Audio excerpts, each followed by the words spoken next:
గురుగారు కూటమి ప్రభుత్వం వచ్చిన తర్వాత మరోసారి అసెంబ్లీ సమావేశాలు జరగబోతా ఉన్నాయి. ఇప్పటివరకు జరిగిన ఏ అసెంబ్లీ సమావేశాలు కూడా జగన్మోహన్ రెడ్డి వచ్చినటువంటి దాఖలాలు లేవు. రావాలి అని చెప్పి వీళ్ళు డిమాండ్ చేస్తా ఉన్నారు. వస్తే మీకు ఎంత టైం కావాలంటే అంత టైం ఇస్తామని చెప్తా ఉన్నారు. సవాళ్ళు విసురుతా ఉన్నారు. మరి జగన్మోహన్ రెడ్డి ఈ మధ్యకాలంలో రోడ్లు ఎక్కిన పరిస్థితి చూశాం కదా. మరి ఇదే గొంతు అసెంబ్లీలో వినిపిస్తాడా?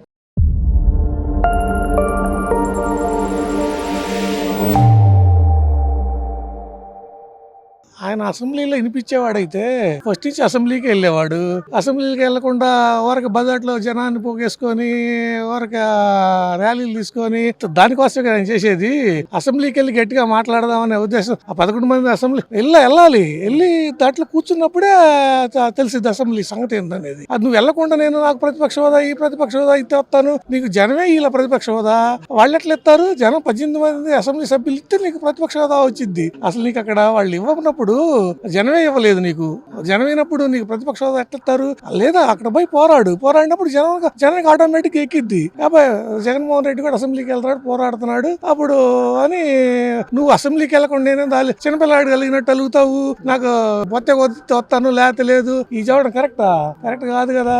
మధ్యకాలంలో కూడా చూసామంటే డైరెక్ట్ సజ్జల రామకృష్ణారెడ్డి కూడా చెప్తా ఉన్నటువంటి పరిస్థితి. జగన్మోహన్ రెడ్డికి ప్రతిపక్ష హోదా ఇచ్చి అసెంబ్లీలో కూర్చోబెడితే జగన్మోహన్ రెడ్డి మాట్లాడే మాటలకి కూటమి నాయకుల దగ్గర సమాధానాలు ఉండవు, అందుకే ప్రతిపక్ష హోదా ఇవ్వట్లేదు అని చెప్తాను. అది పోతే కదా తెలిసేది. కూటమి నాయకుల దగ్గర సమాధానాలు ఉన్నాయో లేదో, వాళ్ళు అడిగే ప్రశ్నలకి నువ్వేం చెప్తావు? నీ దగ్గర సమాధానం లేక నువ్వు వెళ్ళా, వాళ్ళ దగ్గర సమాధానం లేకుండా ఎందుకుంటాయి? అది కాదు, నువ్వు చేసిన పనులకి, నువ్వు 5 ఏళ్ళు చేసిన పనులకి ఏ సమాధానం లేకపోతేనే నువ్వు వెళ్ళా. నీ దగ్గర దొరకట్లా, నువ్వైతే ఏదో దడుతున్నావు, భయం పుట్టే వెళ్ళా దానికి. నువ్వు అదే ధైర్యం కలాడు అయితే ఊరకే పులి అనుకుంటా పులి అంటాం కదా. అక్కడ పోయి మాట్లాడితే పులో పిల్లో ఏదో తెలిసిద్ది. అక్కడ పోయి మాట్లాడకుండా ఏది నువ్వు పులి అంటే ఉపయోగం ఏముంది? జనాలు వాళ్ళు అనుకుంటే ఉపయోగం ఉంది? అక్కడ అసెంబ్లీకి వెళ్ళి మాట్లాడినప్పుడు సబ్జెక్ట్ మీద మాట్లాడాలా. సబ్జెక్ట్ మీద మాట్లాడినప్పుడు అది జనాలకి తెలిసిద్ది, ఇది మాట్లాడుతున్నాడు ఇదని. అసలు నీకు సబ్జెక్టే లేదు మాట్లాడటానికి సబ్జెక్ట్ లేనప్పుడు అసెంబ్లీకి ఎట్టపోతాడు పోడు. ఈ మధ్య కాలంలో చూసాం కదా, ఇప్పుడు అంబటి రాంబాబు దగ్గరకు రావటం, లేదంటే జోగి రమేష్ దగ్గరికి వెళ్ళడం, అక్కడ కొన్ని వందల మందిని వేల మందిని పోగేసి రావటం, ప్రెస్ మీట్లు పెట్టడం, ప్రశ్నిస్తాను పోవటం పైన యుద్ధం చేస్తానని చెప్పడం, అంటే ఈ మాటలు అసెంబ్లీలో వినబడవంటారు. ఇప్పుడు బయట ప్రశ్నించడం కాదు నువ్వు ప్రశ్నించేది. నువ్వు అంబటి రాంబాబు మీద నువ్వు తప్పని చెప్పావు. అంబటి రాంబాబు ఏం చేశాడు? ఇక్కడ ముఖ్యమంత్రిని బూతులు తిట్టాడు. అసలు ముఖ్యమంత్రిని బూతులు తిట్టేది అంతా అసలు నువ్వు నీ కెపాసిటీ నువ్వేంది? అసలు చంద్రబాబు నాయుడు ఏంటి? చంద్రబాబు నాయుడు ఆయన ఒక సాఫ్ట్వేర్ రంగానికి కానీ దేనికైనా కానీ లీడర్. ఆయన అన్నిటికీ తెలుగు ప్రజలకు ఒక లీడర్. అసలు అతను నువ్వేం చేసావు? నువ్వు 5 సంవత్సరాలు అంబటి రాంబాబు 5 సంవత్సరాలు మంత్రిగా, 2.5 సంవత్సరాలు 3 సంవత్సరాలు మంత్రిగా చేశాడు. పోలవరం డ్యామ్ గురించి ఏదో తెలియదు, టీఎంసీ ఏందో తెలియదు, క్యూసెక్ ఏదో తెలియదు. నాకు పోలవరం గురించి డ్యామ్ గురించి నాకు అర్థమే కాలేదన్నాడు. ఇది నాకు సబ్జెక్ట్ నాకు అర్థమే కాలేదు. అసలు నీటిపారుదల శాఖ ఇచ్చాడు ఆయన. నీటిపారుదల శాఖ ఇచ్చి ఏమన్నాడు? ఏం చేశావు 5 ఏళ్ళు? కనీసం పేరంచెల నుంచి కొండమూడు రోడ్డేసా నీ 5 సంవత్సరాల పరిపాలనలో? సత్రపల్లి పేరంచెల నుంచి కొండమూడు దాకా నేషనల్ హైవే, అది నెంబర్ ఎంత ఉంది, ఆ నెంబర్ రోడ్డేసావా? ఏమీ చేయలేదు, ఏ డెవలప్ లేదు. నిన్ను అందుకని ప్రజలు ఆడగొట్టారు. ఇంకా పైపెచ్చు రెచ్చిపోతున్నాడు. అక్కడ ఏదో జరిగింది, ఉదయం పూట జరిగింది, మొన్న 37వ తారీఖు ఉదయం జరిగింది. మళ్ళీ మెల్లకుండా ఉండొచ్చుగా. సాయంత్రం వచ్చి చంద్రబాబు లోకేష్ నా ఇంట్లో ఒక్కొక్క బెదరు, నా తోటలో ఉన్న 2 కుక్కల్ని బెదరవని రెచ్చగొట్టే మాటలు చేశాడు. రెచ్చగొట్టే మాటలు చేసినప్పుడు జనాలకు ఎట్టుంటది? ఒకసారి అయిపోయింది, మళ్ళీ పద్దాక అదే పనే. నువ్వు చేసే పనే బాగాలేదు, నీ పద్ధతి బాగాలేదు. ఇంకా పైపెచ్చు ఇది కాపు కులమని అదొకటి ఇది కులం కార్డు ఒకటి తీసుకొస్తారు. కులం మంచి కులమే. నువ్వే తప్పు పని చేస్తావని తప్పు చేసి కులం ఎట్లా? వైసీపీ ఆలోచన ఏంటంటారు? మొన్నటి వరకేమో జోగి రమేష్ అరెస్ట్ చేసినప్పుడేమో బీసీలు తొక్కేస్తున్నారు టీడీపీ వాళ్ళు అన్నారు. అంబటి రాంబాబు అరెస్ట్ చేసినప్పుడు కాపుల పైన ఉక్కుపాదం అన్నారు. నందిగం సురేష్ అరెస్ట్ చేసినప్పుడు ఎస్సీలను తొక్కేస్తున్నారు అన్న. అంటే చట్టం తన పని తాను చేసుకుంటూ, లేదంటే గతంలో చేసిన అవినీతి వల్ల, లేదంటే వాళ్ళు చేసిన తప్పుల వల్ల అరెస్టులు అవుతా ఉంటే ఎస్సీలు, బీసీలు, కాపులు అని చెప్పి విధంగా కులం కార్డు బయటికి తీసుకురావటం కరెక్టేనా? అది కులం కార్డు తీసుకురావడం చాలా తప్పు. ఎందుకంటే అన్ని పార్టీలు అన్ని కులాలు ఉంటారు. తెలుగుదేశంలో ఉంటారు, అటు వైసీపీలో ఉంటారు, కాంగ్రెస్ లో అన్నింటిలో ఉంటారు. నువ్వు తప్పు చేసినప్పుడు కులం కార్డు ఎందుకు తీసుకొస్తున్నారు? తప్పు చేసిన వాళ్ళు నువ్వు తప్పు సమర్థిస్తున్నావు. నువ్వు అరే గంజాయి వాళ్ళపై పలరెత్తంటివి. నువ్వు జనాలు తీసుకెళ్ళిపోతే మొన్న జోగి రమేష్ కోసం వచ్చావు, పోయి పలరిచ్చు, తప్పులేదు. నీ నాయకుడు ఉన్నాడు, నువ్వు నాయకుడివి, నీ నాయకులు ఉన్నారు, పలరిచ్చు. ఏదైనా జరిగితే ఎట్లా ఒక 100 మందిని తీసుకొని వేల మందిని జనాలు సమీకరించి ఈ జనాల రోడ్లంతా డిస్టర్బెన్స్ చేసి అదంతా ఎట్లుంటది, కామన్ మ్యాన్కి ఎట్లుంటది, ఇదేంద్రా బాబు అంతా అసలు చండాలంగా ఉంది. గుంటూరులో మొన్న అయితే ఎట్లుంది, అంబటి రాంబాబుని పలరించడానికి వచ్చినప్పుడు ఆ గుంటూరులో అసలు పావాతే కాలేదు. ఆ జనాలంతా ఏమనుకుంటున్నారు, అరే ఇదేంద్రా బాబు జగన్ రెడ్డి మోహన్ రెడ్డి వచ్చి ఇట్లా పోయి సైలెంట్ గా పలరించి 100 మంది వేసుకుని పోయి పలరించిరా, అది బాగుంటది. అరే వేల మంది వేసుకొచ్చి అంతా ఏదో నాకు ఇంతమంది ఉండారు ఏందా ఇప్పుడుగా చూపించుకోవాల్సింది, ఎలక్షన్ అప్పుడు చూపించుకో తప్పులేదు. ఇప్పుడు ఇంకా ఎలక్షన్ గా 3 సంవత్సరాల పైన ఉంది, అప్పుడు చూపించుకుంటే లేక ఇప్పుడు నుంచి నాకు జనం ఉండారు, అది ఉండారు, ఇది ఉండారు. నువ్వు పోయే మాట్లాడేది అసెంబ్లీలో మాట్లాడు, దమ్ముగా మాట్లాడి నీది కరెక్ట్ అయితే నువ్వు పోయి మాట్లాడు, నీది కరెక్ట్ కాకపోతేనే కదా మాట్లాడకుండా ఉంటుంది. నువ్వు కరెక్ట్ అయితే అసెంబ్లీ పోయి మాట్లాడతావు. 11 మంది కాదు, ఇద్దరున్నప్పుడు ఇద్దరు వెళ్ళి పోయి మాట్లాడారు. లోక్సత్తా సభ్యుడు జయప్రకాష్ నారాయణ ఒక్కడు పోయి అప్పుడు అసెంబ్లీలో మాట్లాడలేదా? మాట్లాడాలా? మాట్లాడకపోతే నీ ఎడ తెలుసుద్ది ప్రతిపక్షం అన్నావు, ప్రతిపక్షం పోయి మాట్లాడు, నిలది అధికార పక్షం చేసే తప్పుల్ని మాట్లాడకుండా నువ్వు వారికి నేను బయట మాట్లాడతానంటే ఎడ సరిపో అది కరెక్ట్ కాదు. ఈ మధ్య కాలంలో చూస్తా ఉన్నాం, గత 2 రోజుల్లో ఇటు అంబటి రాంబాబు దగ్గరకు వచ్చినప్పుడు కానీ, జోగి రమేష్ దగ్గరకు వచ్చినప్పుడు కానీ మేము ప్రశ్నిస్తాం, ప్రజల తరపున పోరాడతాం, కూటమి అన్యాయాలని అడ్డుకుంటామని చెప్పి మాట్లాడుతూ ఉన్నారు. అసెంబ్లీకి రమ్మని చెప్పి వీళ్ళందరూ కూడా అడుగుతా ఉన్నటువంటి పరిస్థితి. నీకు కావాల్సినంత టైం ఇస్తాం, నువ్వు అడిగే క్వశ్చన్లు అన్నిటి సమాధానాలు చెప్తామని చెప్పి కూటమి వాళ్ళు కూడా చెప్తా ఉన్నటువంటి పరిస్థితి. ఏంటి జగన్మోహన్ రెడ్డి వచ్చే అవకాశం ఉందా? జగన్మోహన్ రెడ్డి ఎట్టి పరిస్థితుల్లో కూడా అసెంబ్లీకి రావడానికి అవకాశం లేదు. ఆయన తెలుసు ఆయన చేసింది ఎందుకు రాడంటే ఆయన చేసిన 5 సంవత్సరాల అభివృద్ధి అనే మాటే లేదు. ఆయన చేసిందల్లా అప్పులు తీసుకొచ్చి జనానికి డబ్బులు ఇచ్చాడు. అది ఒక్క తప్పితే వాళ్ళు ఎంతసేపు ఇప్పుడైనా వాళ్ళ వైసీపీ నాయకులు అడిగేది ఏంటంటే సంక్షేమ పథకాలు ఇవ్వట్లేదు అంటారు తప్పితే ఎక్కడన్నా ఏ రోడ్డు అన్నా వేయలేదని గానీ, ఏదన్నా కంపెనీ కట్టలేదని తేలేదని గానీ, లేకపోతే ఒక ప్రాజెక్ట్ అది అసలు అడగరు. వాళ్ళు అడిగేదల్లా సంక్షేమ పథకాలు ఇవ్వలేదని అంటారు. ఎందుకంటే వాళ్ళు చేసిన సంక్షేమ పథకాలు ఒక్కట తప్పితే ఆంధ్ర రాష్ట్రంలో 5 సంవత్సరాలు ఏమీ చేయలే వాళ్ళు. అందుకని ఇప్పుడు వాళ్ళ అసెంబ్లీకి వస్తే అన్ని అడుగుతారు. పోలవరం గురించి అడుగుతారు, అమరావతి గురించి అడుగుతారు. అంతకుముందు అమరావతి గురించి ఏం చెప్పాడు ఎలక్షన్ ముందు? నేను ఇక్కడే ఉంటాను, ఇక్కడే ఇల్లు కట్టుకున్నాను, నేను ఇంకా తొందరగా కడతా అని చెప్పాడు. ఎలక్షన్ తర్వాత అసెంబ్లీలో ఏం మాట్లాడు జనం అందరూ చూశారు. కాబట్టి ఆయన దానికి సమాధానం చెప్పాలంటే ఎవరూ చెప్పలేరు. అందుకని రావడానికి అవకాశం లేదు ఆయన. ఈ మధ్యకాలంలో చూస్తాను అంటే అంబటి రాంబాబు విషయంలో కానీ, లేదంటే జోగి రమేష్ విషయంలో బయటకు వచ్చినప్పుడు ప్రభుత్వం కక్ష సాధింపు చేస్తూ ఉంది, రెడ్ బుక్ అమలు చేస్తూ ఉంది, బీసీల పైన అణచివేత చేస్తూ ఉన్నారు, కాపుల పైన అణచివేత చేస్తూ ఉన్నారు అని చెప్పి మాట్లాడుతూ ఉన్నటువంటి పరిస్థితి. మరి వీళ్ళ గొంతుని అసెంబ్లీలో వినిపిస్తే అందరికీ కనిపించింది కదా, ఎందుకు ఆ ప్రయత్నం చేయడు జగన్మోహన్ రెడ్డి? ఎందుకు చేస్తాడు? ఆయన చేసిన ఇప్పుడు వీళ్ళు అక్రమ అరెస్టు ఇదంతా అనుకుంటున్నారు కానీ పట్టాభిని అరెస్ట్ చేసిన అప్పుడు సంఘటన ఏంది? ఏం చేశాడు అప్పుడు? ఆయన చేసింది ఇదేగా. ఇంతకన్నా దారుణం చేశాడు కాబట్టి వాళ్ళు చేయాల్సి వస్తుందట. వాళ్ళు నేర్పిన ఇదే. ఇది వీళ్ళు కొత్తగా ఏం చేయట్లా. వాళ్ళు అంబటి రాంబాబు చంద్రబాబు నాయుడు మాట్లాడాడు కాబట్టి ఆయన అరెస్ట్ చేశారు. అంత తప్పితే అక్రమ అరెస్ట్ కాదు అది. వీళ్ళు ఫస్ట్ అనేది ఎవరినన్నా అరెస్ట్ అయినా అక్రమ అరెస్ట్ అంటారు అంతే. అది అక్రమ అరెస్ట్ కాదు, అది కరెక్ట్ గా వాళ్ళు చేయాల్సిందే చేశారు అంతే, చట్ట ప్రకారమే చేశారు వాళ్ళు. దీనిపైన విడుదల రజనీ కూడా ఒకసారి మాట్లాడి అసలు 5 సంవత్సరాల జగన్మోహన్ రెడ్డి హయాంలో ఇలాంటి మాటలు ఏ రోజైనా విన్నామా, ఇలాంటి వీడియోలు ఏ రోజైనా చూసామా, ఇలాంటి అరెస్టులు ఎప్పుడైనా జరిగిందా, చాలా ట్రాన్స్పరెంట్ గా గుడ్ గవర్నెన్స్ నడిచిందా 5 సంవత్సరాలు అని చెప్పి మాట్లాడతాం. ట్రాన్స్పరెంట్ ఎంత ఇదిగా ఉందో జనం అందరికి తెలుసు, చిల్లూరిపేట నియోజకవర్గం ప్రజలకు తెలుసు, ఆ ఊరు పసుమతి వాళ్ళకి తెలుసు, వాళ్ళందరికీ తెలుసు ఆమె ట్రాన్స్పరెంట్ ఏందో. అయితే ఆమెని ఒకసారి 5 సంవత్సరాలు వెనక్కి పోయి చూసుకోమను, ఎప్పుడు ఏమి సంఘటనలు జరిగినాయో ఆమె ఎమ్మెల్యేగా ఉన్నప్పుడు ఎంతమంది పోలీస్ స్టేషన్ లో ఉన్నారో, చిల్లూరిపేట పోలీస్ స్టేషన్ లో అయినా చూసుకోమని, ఎందుకు అరెస్ట్ చేయాల్సి వచ్చిందో వాళ్ళని.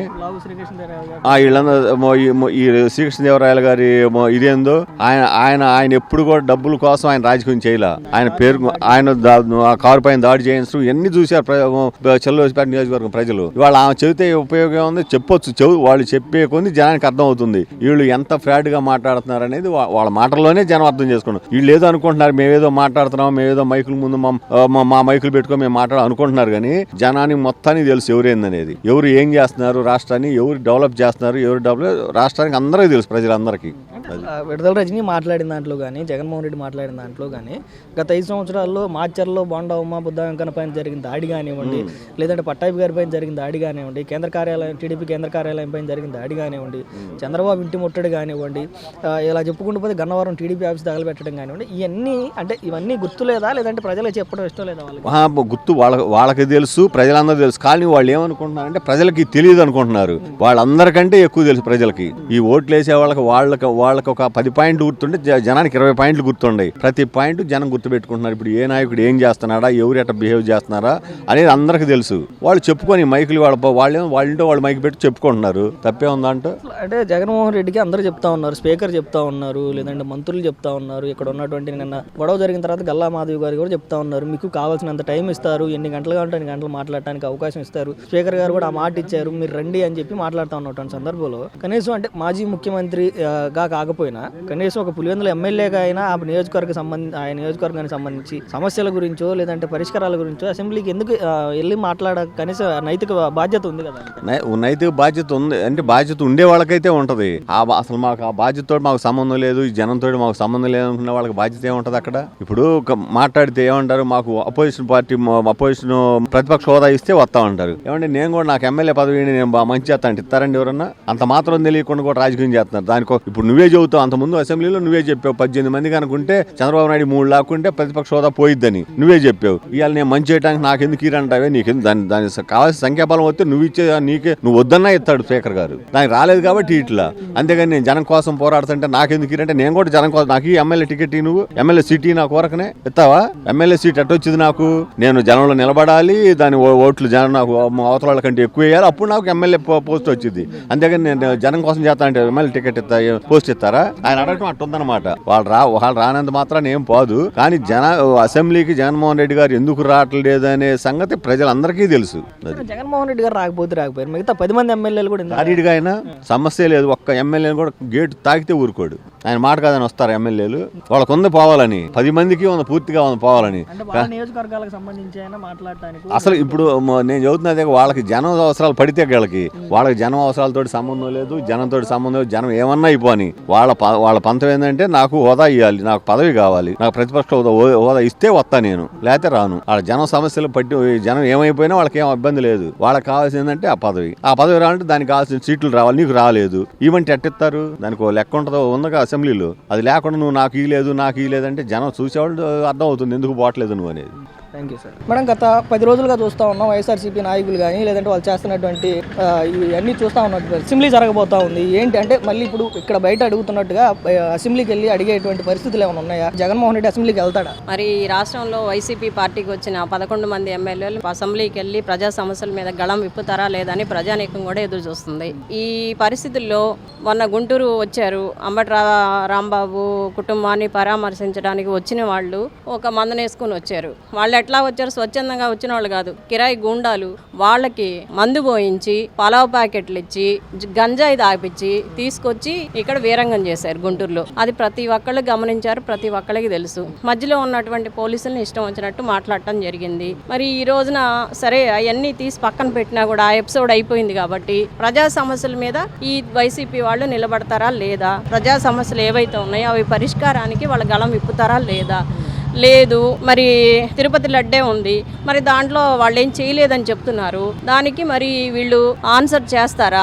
గవర్నమెంట్ వైపు నుంచి, కోర్టు వైపు నుంచి, అన్ని వైపుల నుంచి కూడా వాళ్ళు నేరం చేశారనేది రుజువు అవుతుంది. పేపర్లన్నీ రాస్తున్నాయి. వాళ్ళని ఈడీ కూడా ఆ కేసు తీసుకోవడం జరిగింది. దాని మీద చర్చ ఉంటదని చెప్పి పారిపోతారా? ఆ ఇష్యూని పక్కన పెట్టడానికి వాళ్ళ సాలరీస్ కోసం సంతకాలు చేసేసి వెళ్ళిపోతారా? లేదు, ప్రజా సమస్యల మీద నిలబడి అసెంబ్లీ జరిగే వరకు మరి నిలబడి పోరాటం చేస్తారా అనేది ప్రతి ఒక్కళ్ళు చూస్తున్నారు. ఇదైతే మాత్రం మాకు తెలిసినంత వరకు వీళ్ళు ప్రజా సమస్యల మీద నిలబడే పరిస్థితి అయితే మాకు కనపట్లేదు. ఇంకోటి, ఈ రోజు కడపలో జడ్పీ మీటింగ్ జరిగింది. ఆ మీటింగ్ కి రాలేదని చెప్పి చాలా మరి అక్కడ ఉన్నటువంటి జడ్పీటీసీ వాళ్ళ మెజారిటీ ఉన్నా కూడా ఆ మీటింగ్స్ కూడా వెళ్లకుండా కడప నియోజకవర్గంలో ఆయన కాన్స్టెన్సీలో అభివృద్ధి పనుల కోసం కూడా ఆయన ఆ మీటింగ్ కూడా తప్పించుకు తిరుగుతున్నారు. అసెంబ్లీకి వచ్చి ప్రజా సమస్యల మీద పోరాడతారన్న నమ్మకం ఆంధ్రప్రదేశ్ లో ఏ ఒక్కరికి కూడా లేదు. ప్రతిసారి చెప్తా ఉన్నాడు నాకు 40% ఓట్ బ్యాంక్ ఉంది అని చెప్పి. ఆయన నమ్మి 40% మంది ఆంధ్రప్రదేశ్ రాష్ట్ర ప్రజలందరూ కూడా ఆయనకు ఓట్లు వేస్తే ఏంటి, ఆయన గత 20 నెలలుగా వాళ్ళ కోసం అసెంబ్లీలో పోరాడింది కానీ అసెంబ్లీలో ప్రశ్నించింది కానీ అది 40% ఓట్ బ్యాంక్ ఓటేసి నమ్మినటువంటి వాళ్ళకి ఏం చేసిన న్యాయం ఏంటి? ఆ 40% జనాలు కూడా తలకాయలు పట్టుకుంటున్నారు ఈ రోజున. ఎందుకంటే మేము ఆయన నమ్మి ఆయన మీద అభిమానంతో, వాళ్ళ నాన్నగారి మీద అభిమానం కానివ్వండి ఏదన్నా కానీ ఆ 40% ఏదైతే ఓటింగ్ బ్యాంక్ ఉందో మరి వాళ్ళంతా కూడా వీళ్ళ మీద నమ్మకంతోనే ఓట్లేసి ఆ 11 మందిని గెలిపించి పంపించారు. మరి ఆ 11 మంది వీళ్ళ కోసం పోరాటం చేయాలి కదా. చేయాల్సిన టైంలో కూడా చేయకుండా ఎక్కడో ప్రెస్ మీట్లు పెట్టుకుంటా ఏదో 4 గోడల మధ్య నడుపుకుంటా ఉంటే అది కరెక్ట్ కాదు కదా. మరి ప్రజా సమస్యల మీద పోరాడాలంటే మరి మీకు ఇష్టం లేదు, ప్రజా సమస్యల మీద మీకు పట్టట్లేదు, రిజైన్ చేసేయండి, ఇంట్లో కూర్చోండి. మీకెందుకు ఇదంతాను? ప్రజలను ఎందుకు మోసం చేయడం? మిమ్మల్ని నమ్మి 40% మంది ఓటర్స్ ఉన్నప్పుడు వాళ్ళందరినీ మీరు మోసం చేయాల్సిన అవసరమే ఉంది. వాళ్ళ కోసం పోరాటం చేయాల్సిన అవసరం ఎంతైనా ఉంది కదా. మీ పార్టీ నిలబెట్టుకోవాలన్నా, మీ కార్యకర్తలు నిలబెట్టుకోవాలన్నా మీరు చేయాల్సింది చేయాలి కదా. మీరు ఏదో సంతకాల కోసం సంతకం చేసేసి అసెంబ్లీకి రాకుండా వెళ్ళిపోతే అసలు పారిపోవడం ఏంటి? ఈ పారిపోవడం అండి. ఒక్కడి గెలిచినా, ఇద్దరు గెలిచినా, లాస్ట్ గవర్నమెంట్ లో మరి మా వాళ్ళు 23 మంది గెలిచారు. మరి లాస్ట్ వరకు కూడా మరి పోరాటం చేస్తానే ఉన్నారుగా. మీరు ఎంత హేళన చేసినా, ఎంత అవమానాలు చేసినా, ఎంత కించపరిచినా కూడా మరి అందరూ అసెంబ్లీకి వచ్చారు, అందరిని ఇష్టం వచ్చినట్టు ఆడుకున్నారు. మీరు అయినా కానీ వచ్చారుగా, ప్రజా సమస్యల మీద పోరాటం చేశారుగా. ప్రజా నాయకుడు అంటే అలా ఉండాలి, చంద్రబాబు నాయుడు గారు లాగా ఉండాలి. మీరు అంత అవహేళన చేసి ఆయన అసెంబ్లీ నుంచి అంత ఏడిపించి పంపించినా కూడా మరి ఆయన ప్రజా సమస్యల మీద ఎంత పోరాడారో కూడా మీకు తెలుసు. ఆయన రాకపోయినా కూడా మా పార్టీ ఎమ్మెల్యేలు ఎవరైతే ఉన్నారో అందరూ కూడా ఆ రోజున మరి లాస్ట్ వరకు కూడా అసెంబ్లీ అయిపోయే వరకు కూడా మరి చాలా ప్రజల కోసం చాలా శ్రమ చేశారు. మరి ఇలాంటిది మరి మీరెందుకు పారిపోతున్నారో, ఎందుకు చేస్తున్నారో ఇట్లాగే ఎవరికి అర్థం కాని ప్రశ్న ఇది. ఈ రాష్ట్రాన్ని ముందుకు తీసుకెళ్ళడానికి మీరు కూడా సపోర్ట్ చెయ్యండి అని చెప్పి చాలా మార్లు మరి వాళ్ళకి చెప్పడం జరిగింది. అయినా కూడా వాళ్ళు ఎక్కడా కూడా రాజీ పడే పరిస్థితి కనపట్టలేదండి. ఎందుకంటే ఈ రాష్ట్రం అభివృద్ధి చెందటం ఇష్టం లేదు. కొట్టుకు సావాలి, రణరంగం లాగా ఉండాలి. వాళ్ళకి ఎంతసేపటికి ఫ్యాక్షన్ రాజకీయాలు తప్పించి సామరస్యంగా కానీ డెవలప్మెంట్స్ కానీ ఏమీ కూడా వాళ్ళకి ఇష్టం లేదు అసలు. అందుకని వాళ్ళు రారు, ఏమీ పట్టవు ఇవి. వాళ్ళకి అవసరం లేదు. ఎంతసేపటికి ఎదుటాళ్ళ మీద గుడ్డగాల్చి వేసేసి బురద పూసేసి కూర్చోవాలి అని చూస్తున్నారు. ఈ 3.5 సంవత్సరాలు కూడా అలా చెయ్యాలని నిర్ణయించుకున్నారు. ప్రజా సమస్యల మీద వాళ్ళు ఎప్పుడు పోరాటం జరపరని చెప్పి ఆంధ్రప్రదేశ్ ప్రజలంతా కూడా చూస్తున్నారు. అంటే మొన్న జరిగినటువంటి అంశాలు చూసినటువంటి అంబటరాంబ పరామర్శప్పుడు కానీ, లేదంటే జోగి రమేష్ పరామర్శప్పుడు కానీ, రాష్ట్రం గత 20 నెలలుగా అధ్వానంగా మారిపోయింది, రాష్ట్రంలో సంక్షేమ పథకాలు అమలు లేవు, రాష్ట్రంలో అభివృద్ధి అయిపోయింది, రాష్ట్రంలో దివాలా తీస్తుంది కూటమి ప్రభుత్వం అని చెప్పి ఇక్కడ 4 మైకుల మధ్య 4 గోడల మధ్య మాట్లాడుతున్నటువంటి వ్యక్తి మరి కోట్ల మంది చూసేటువంటి అసెంబ్లీలోకి వచ్చి ఎందుకు పోరాటలేకపోతున్నారు, ఇక్కడ పథకాలు అందట్లేదని అడుగుతున్నటువంటి ప్రశ్న అసెంబ్లీలో అధికార పక్షాన్ని ఎందుకని అడగలేకపోతున్నారు? అదేనండి చెప్తుంది. వాళ్ళకి అసెంబ్లీకి వచ్చి పోరాటం చేయాల్సిన అవసరం లేదు, చెయ్యరు.